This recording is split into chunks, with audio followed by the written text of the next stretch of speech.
Pandemic Talks episode 7. Dilema, pendidikan atau kesehatan. Halo teman-teman, apa kabar semuanya? Semoga dalam keadaan sehat selalu ya. Akhirnya kita bertemu kembali di Pandemic Talks episode 7 bersama aku, Andiva, yang akan membahas tentang dilema antara pendidikan atau kesehatan. Di minggu lalu, aku sudah bahas mengenai kebimbangan kita antara mau tetap sekolah atau kuliah online, atau malah mau segera offline aja nih. Tak dipungkiri, salah satu masalah terbesar PJJ atau pendidikan jarak jauh adalah ketidaksiapan sebagian orang tua menggantikan posisi guru dalam proses belajar mengajar anak. Kalau untuk anak kuliahan mah, biarin aja lah ya, udah gede ini bisa belajar sendiri. Dari berita yang aku baca di liputan6.com, sebagian orang tua ada yang semangat menyambut pembelajaran tatap muka karena sudah cukup lelah mendampingi dan mengajari anaknya sekolah.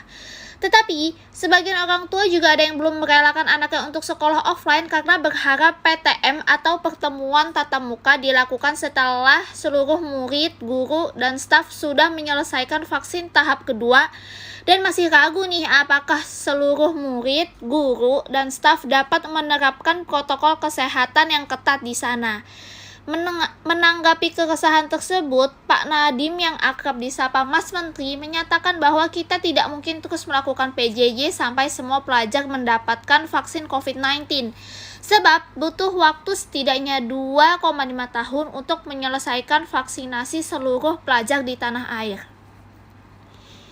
Tapi, teman-teman sudah tahu belum berita yang lagi ramai dibicarakan itu?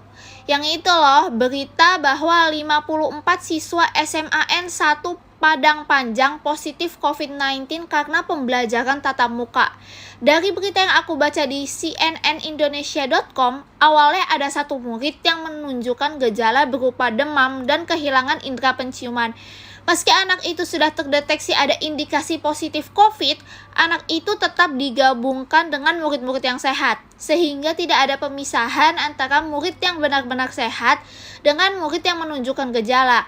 Kemudian dilakukanlah tes PCR secara massal, dan hasilnya apa? Terdapat 54 siswa yang positif COVID-19. Meski beberapa murid tidak terpapar COVID, tetapi mereka mengalami sakit tenggorokan, demam, dan sebagainya, sehingga membuat para wali murid atau orang tua siswa cemas.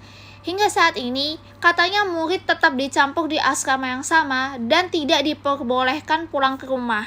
Terus ya, aku baca pernyataan dari kepala sekolahnya bahwa pihak sekolah telah melakukan penelusuran dengan beberapa anak yang berdekatan dengan murid yang positif COVID-19 tersebut. Namun, tidak ada yang mengaku atau menyatakan bahwa mereka pernah melakukan kontak erat dengan temannya itu. Nah kan, ternyata keresahan para orang tua itu benar, dan kalau udah kayak gini, kita nggak bisa nyalahin siapa-siapa kan. Kita berdoa aja semoga pandemi ini cepat usai supaya kita dapat melakukan pembelajaran tatap muka dengan efektif dan dengan tenang tentunya tanpa takut lagi terpapar virus COVID-19. Terima kasih banyak untuk kalian semua yang sudah dengerin podcast episode kali ini. See you on the next episode. Bye-bye, stay safe ya.